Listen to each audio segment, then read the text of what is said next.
You're Fresh TV Sports, and we are back with another episode of Sunday Leagues Elite, episode 3. And this time, I've brought a legend in the game. They call him the Professor. I've heard names floating around like non-league Xavi. Ooh. Yeah, it's Pitts from Kenningwell. How you doing, my brother? I'm good, my bro, man. Nice to be here, man. Appreciate it, man. So obviously, we've been doing the Sunday League for a while, and we actually started with Kenningwell at Sutton United, and you played. You played against Sutton Common Rovers, right? Yeah. Okay, cool. But since then, we haven't really caught up on camera. And obviously, you're one of the legends in the game. A lot of people do talk about you, and you're highly regarded. But I just wanted to dig a bit deeper. Obviously, you got a great reputation within football in general. Yeah. I just want to know, where did it start for you? Like, where did the love for football come? Where did you realize, do you know what, I'm good at this. I'm going to try to pursue it as good as I can. High as I can go. Yeah, exactly. My dad was good at football, so I was always with him. I mean, like everywhere. Yeah. Ball. He supported Tottenham. Wanted to put me in a Tottenham kit. You support Tottenham? No, I don't support Tottenham. Oh. I'm a Gooner. Imagine that. Oh. Yeah. Unfortunately for now, but Okay. I've seen us win stuff and the league and stuff, so I'm alright. Big. But yeah, my dad, I literally followed him everywhere, man. Okay. He played for. I think he played for Millwall when he was younger. Okay. And in them times, playing for Millwall as a black person would have. I can imagine. Yeah, different. Challenging. Very, very. But he didn't make it at any level like that. But he played semi-professionally for loads of clubs, and literally, I think it was from there. Did he push you? Was there ever like a sense of, yo, like, here's a ball? Because you know, like, that's kind of the thing now. Yeah, probably. Project Mbappe. Like, was there ever anything like that from him? I would probably say so. It like maybe subconsciously. Okay. Because I'm with him all the time. It's like, well, here you go and play. He loves it. You're naturally gonna. Other kids were there, obviously watching their dads and whatever. And I mean, literally from like baby. Wow, so where I'm always seeing it, maybe it's from them. But Yeah. from a kid, we was always out playing in the block, goal on the wall, painted, Sick, and all of that stuff. That's the good days, man. They don't do it anymore. Tell me about it, man. Hey, what I'm gonna say though is, so what would you say? The height. What was the point where you thought, okay, do you know what? Yeah, I could potentially make it, or was there ever any point where you was at a professional club and it didn't work out, or you was in love with football and you fell out of love with football? Yeah, no, definitely, man. I think that happens a lot. Like you're gonna hear the whole knee injury stuff. But no, I keep on playing. But yeah, I was at a couple of pro clubs, youngster. I think though, when I was at Gillingham, that's when I thought I was on the tip of like, I'm gone. I'm with you. How old was you then? I think I was about 14. 14. Yeah, like did the schoolboy there, etc. Sick. Players like in my position getting released all over the place. So I thought, okay, like silently they don't tell you nothing, but I'm reading the signs. I was playing every game. I played for the 19s when 16. Okay. So I'm thinking, all right. I'm not ahead of myself. Like my parents kept me very grounded, if I'm honest. But living in digs. Okay, I'm with you. All of the cliches, you know what I mean? I'm with you. For some reason, I don't know if it was because we asked the question of, well, what's happening? Yeah. Because I remember two of the boys I used to play wide, Okay. Two of the boys from the 16s went up to the 19s, and then I started playing up front. Okay. Scoring the goals. Then asked the question of like, what's going on? Yeah. And it was after that, like, what's going on? The next game, it was like, oh, we think you're as good as, but not better than. I thought, oh, that's always been a hard one to take, you know. You're as good as, but not better than. So what have they got over me, basically? But I'm not in those moments. I'm not silly. So I'm looking at, well, I'm playing 16s and 19s, and you're only bringing me down to play back in the 16s to play up front. Yeah. Ashley Carew was there. I don't know if you know, but he's older than me, so he was in the 90s them times. So I'm playing, and I think he would have been bridging, like leaving at the time. So I'm thinking, well, surely there's no one in the first team that's my age that's playing. So who are you talking about? Yeah, okay, I'm with you. But listen, that's the most common excuse. My face don't fit, or I'm not good enough, or whatever the reason was. Then that was the reason. But it didn't happen there for whatever reason. Yeah. So at that point, was there like a crossroads where you was like, stop playing football because it's not working out, or was there like a determination to prove them wrong kind of thing? No, it definitely. So I don't know if you know, but when you're at pro clubs and you get let go, they're meant to give you a game where all the scouts come. Okay, I'm with you. Maybe re-pick you up or bring you to other clubs. So I don't want to say conveniently forgot to call me, but I didn't get a phone call for that game. That's crazy. And I found out after, because some of the boys that got let go were like, where was you? And I'm like, what do you mean, where was I? So yeah, that happened. And I think from then, for at least a couple of months, I was done. Like, didn't want to play. Teenager crying in his room about playing football, all of that stuff. Yeah, and I didn't see a way out because in my head now, I'm thinking, well, where am I gonna go and play now? In those days, it weren't as easy as like contacting clubs. 100%. I'm putting my with you. clips up on YouTube. And more times at that age, I think it was like a case of people suggesting semi-pro teams, but you turn your nose down it because you're thinking. I didn't even know what semi-professional football was at them times. When someone said Sutton United, I was like. Yeah, I was clueless. So I was like, what? I didn't know. I didn't so know. Was it like a period where you didn't play football, or did you jump straight back in? That was at the end of the season, yeah, or towards like maybe 3 or 4 games left or whatever. But towards the end of the season, I went back and played for my Sunday club, Carib. Okay. Who I don't care what no one's got to say about them now or whatever they're doing, but I'm telling you that they are pioneers for grassroots football, and a hell of a lot of players going pro from the pitches in Dulwich, like wow. And anyone of old school, so I know Lucky, you're gonna see him around. He's mentioned them though. He's not just chatting, like he was around in them times, and he would have seen a lot of players from that team. I think maybe like 6 of us went Gillingham from that Sunday club. Wow, that's crazy. From that one team kind of thing, and we went crazy. Like 3-4 years unbeaten. So yeah, like a lot happened there. So I went back to play for them because that's all I knew at the time. And it just so happened at Summer League, I got picked up by Charlton. Wow. Yeah. What is it at the Dulwich pitches? Yeah, at the Dulwich pitch. Is this like a place where a lot of scouts used to come and just try to pick up talent? I think unknowingly. Sounds like it. Yeah, unknowingly probably. But Lee, from what we know now as adults, where you can have these conversations, was obviously very well connected. Yeah. I just think in them times you either don't know or you take it for granted that people are watching, if that makes sense. I'm with you. Because people had to. You can't log on to YouTube in them times. I don't know if YouTube was even about them times. It definitely weren't, but trust me. They had to come out, innit? Yeah, so I'm with you. if you was a local, maybe South London scout or whatnot, those were the kind of things that you were coming to, Brixton Summer League, because it's loads of teams, loads of talent. It made sense. Literally played one game, got a phone call the next day asking me to come down to. He had an office in like Mitesfield, which is around the corner from me. So I went to see him. He's like, "Listen, I'm gonna take you here." Blah blah blah blah blah.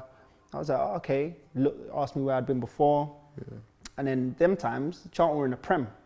So I'm thinking, hey, I'm back. I'm in. I was like, I'm back. Sign me up. Yeah. So went down there for I was there for maybe like a year. Got injured there, but if I'm totally honest, the level was different. Like in terms of from where I was playing at Gillingham, well, I'm now training every day. I think we train maybe like 3 or 4 times a week at Gillingham. It's still a lot. But Charlton was different level. Like, I thought I was very good. Going there, let you know I wasn't as good as I thought I was. I'm with you. But I was still there and there and around. Otherwise, I wouldn't have been there for a year. You know but it's time. It's about like getting used to the speed. 100%. Of the game, but I just wasn't. For me, I didn't deserve to make it there through how I know I can perform and how I perform there. For whatever reason, for me, I weren't gonna make it pro there. Okay. You just didn't give a good reflection of what you felt like you could do. Yeah. So like we spoke about Carib. Obviously, they're legends, and a lot of people have spoken about them.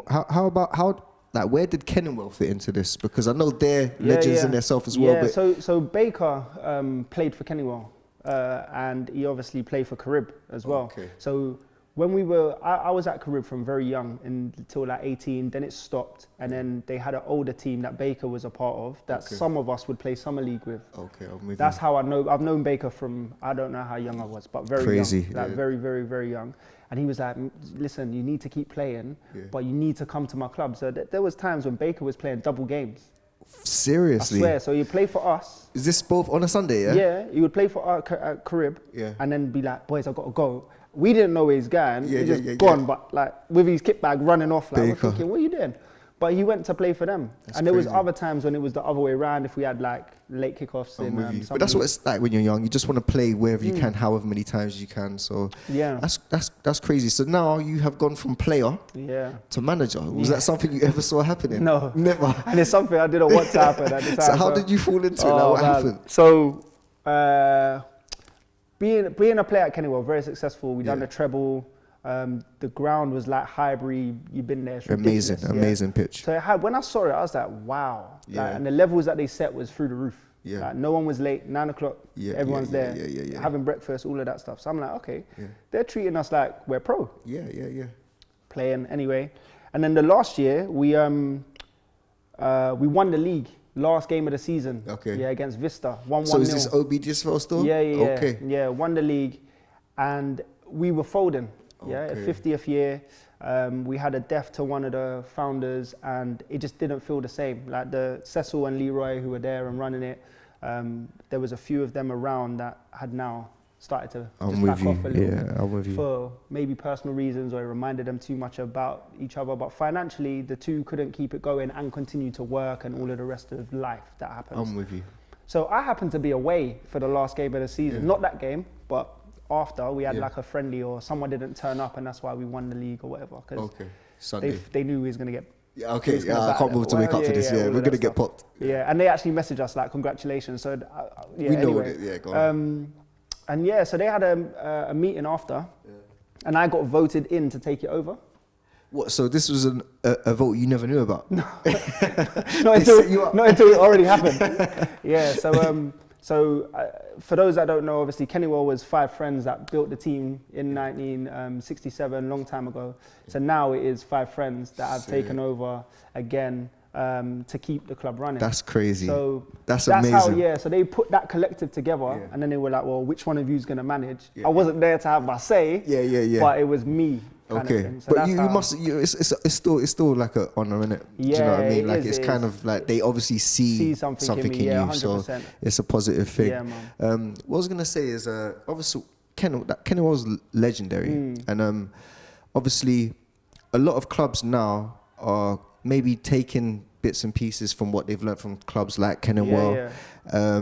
What is Kenningwell's ethos? Like, what has always been their like objective? Was it always like to just give children from the community some type of form of something to look forward to, passion, and kind of shape them a little bit? 100%. Yeah. And you know what? It's something that we are working behind the scenes to get better at. Okay. I'm not saying we lost sight of it, but just the evolution. Exactly. It's new to us, isn't it? With you. Do you know what I mean? So yeah, 100%. The name comes from Kennington and Stockwell. Okay. Yeah? Okay. So mix them together. I'm with you. So that's where they were from. That's funny enough. That's where I'm from. I'm from Kennington, Baker, not too far, etc.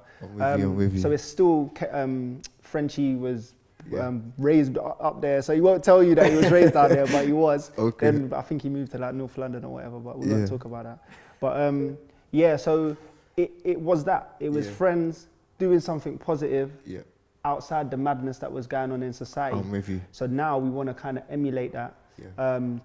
Which we are doing. We're giving people that could be doing other things on a Sunday, maybe not the greatest of things, and trying to make sure that we have a common goal and objective to reach. That's big, man.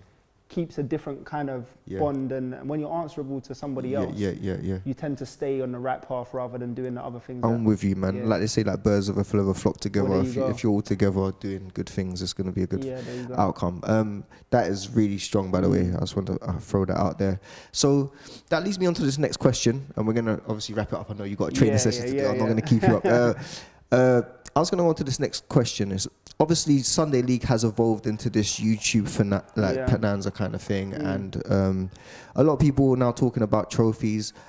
Evidently, Kenningwell pride themselves on trophies as well as the community aspect. With where we're at right now, does it get you in terms of like how a lot of people are kind of showboating the trophies, or we're the champions of this, we're the best team, we're the YouTube team? Do you ever get involved in that, in any, like get caught up in it? Because it's easy to. Do you know it's easy to, especially when you've got a history like Kenningwell, I would imagine. You're like, look at what we've done, and now you want to, like, after 2 years, 3 years, or however long you've been here, you want to start talking about trophies. Does that ever bug you? No. At all? People will be people, innit? So go on, you're gonna. No, because I was gonna go on and say, obviously, you still want to win trophies. Of course. So you're still competitive. Of course. But in terms of like the Twitter beef, so to speak, the outlandish videos and blah, blah, blah, you don't really get involved in that. And that's something you're determined to stay away from? Yeah, 100%. I think that it doesn't come natural. Yeah.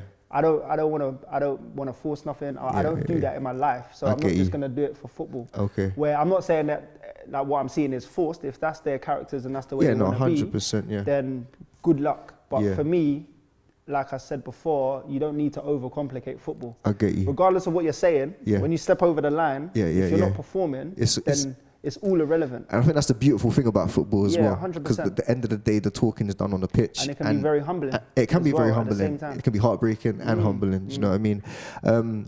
So, but like you said, you're still competitive. You want to win these trophies. 100%. You want to compete at the highest level. Listen, it gives you the bragging rights. Yeah. At the end of the day, not that I expect to like do that over the internet or whatever. It's just unfortunate that that's the way it's become. I get you. The only thing I don't like about the whole social media stuff, Yeah. I think it sometimes isolates players to think they got to do a little bit more because on they're the on Sunday. camera. I get you. Because it's not. If you look at it, even semi-professionally, Sunday, whatever. Yeah. It's not natural for them to be able to watch their games back. Yeah. The hype. It's new. Yeah. So sometimes you're like, well, play 2-touch and like, oh, okay. Yeah, play 4 I'm not gonna get that highlight with the 2-touch. So I think for the individuals, it does play a part in here. Yeah. Which sometimes is hard to manage. Yeah. Because you've got other players that might not be doing that. I'll get you. And I don't think anyone's doing it purposefully. Yeah, sometimes it is subconsciously, but that's another thing about football. Obviously, I was actually done a tweet today, and I was just saying, football is a collective sport. So you can have 3 very talented players. In fact, you could have 11 talented players, but if they there's no cohesion, then it's not going to work. Exactly. So it's about the chemistry on it. So just before you go, I swear this is the last question. That's right. Kenningwell SC Dons this weekend. Famous rivalry. Yeah. In fact, it was the rivalry that brought my attention to Sunday League. Right. Yeah, because I remember there was Lefty was playing for you. I saw a clip, and you know it went viral. Yeah. I saw it and I was like, this is sick kind of thing. So, tell me about that rivalry and where it stands now, from where it started and to where it is now, and then maybe just let us know your thoughts on the game. I think where it started is that they obviously came into the league with a lot of noise. Okay. Saying loads of stuff. But was you champions at this time? Yeah. Okay. Yeah, we were champions at the time. So knowing their bravado, their ego, they want to come for that. Yeah. That's just how they're built, which is cool. Yeah. And George is our ex-goalkeeper, so he knew what the club was built off of because he was with us when we were successful. Do you know what I mean? I'm with you. And so he knew the level. So when people were saying, "Oh yeah, but that team, they're not going to do well. They finished in in the other league, and that league's not even good." I said, "Listen, George knows the levels of the league, so he's not going to be building some idiot team to come into this." I get you. And when we played them, it was tight. I think the first game we beat them 1-0 in a cup. Okay. And they matched us. The game was tight. It was on the knife edge, and one goal decided the changeover. Okay, I'm with you. We went on. I don't know if we didn't win that league, but we went on to that cup. We went on to play whatever, and they were doing well in the league in their first season. Us not so well at the time. To be fair, lost against silly teams, but it was always tight between us. So I think just naturally, out of respect for football and how good each other was, that mutual respect was there. Yeah. We know a lot of them, they know a lot of us. Yeah. So then that rivalry off the pitch, that becomes natural, bigger. that pride. And then we played them in the cup final. Was it last season before? So is this the famous cup final? Yeah. Yeah, the one where the ball hit. The ball hit. Yeah. Okay, cool. So it definitely happened. Yeah. They know, we know it happened. We got a long ass sorry from the referees. Oh, for real? Yeah, bro. Listen, I don't. Okay, you don't have to go into it. If I showed you my phones, for the amount of sorries I've had. Serious? Over the last 2 seasons from referees because games are being filmed. So they get to look back at it and be like, do you know what? So we had one the other day against Rocker. Oh, for real? Yeah, when we was their second goal, offside, I said, ref, he overrules the linesman. I said, well, he was like, oh, we can watch it back on the video. And I was like, but all I'm going to get is a sorry. Now you just cost me points. But it's the same thing, innit? For me, that was a wicked cup final, man. Like, look how many people were there. Amazing. And I think that's the biggest thing about it is like how many people it brought together on that one day for 100%. A community-based rivalry. Yeah. Healthy rivalry. Healthy rivalry. Yeah. And it showed on the pitch. Like both teams did really well that day. George was on something else that day. I think another day we go on and win that quite comfortably, if I'm honest.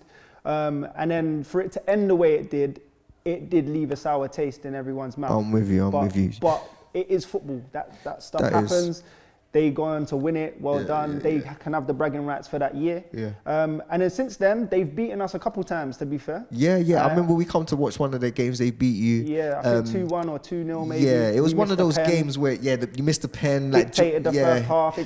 This is the thing. So it's tight. Like regardless of what's happening. Yeah. I think the friendships and then the football talk for itself. 100%. So it allows it to be what it is. And I think that's the good thing about football is that one, if you lose, you've always got next week. Yeah. And if you win, then obviously you can come off saying X, Y, and Z. Not necessarily we're better than you, but we got the bragging rights. What can you say? Yeah, exactly. And now they've got half my team. But do you know what? Yeah, I'm not gonna go into that. That's a perfect segue. It's another thing. So what we're gonna do? I'm gonna catch up with you probably later this week because I know you got a train. I don't want to get in between that. We'll dig a bit deeper, but I appreciate your time, my brother. Bro. Take Always, care, man. Love, man.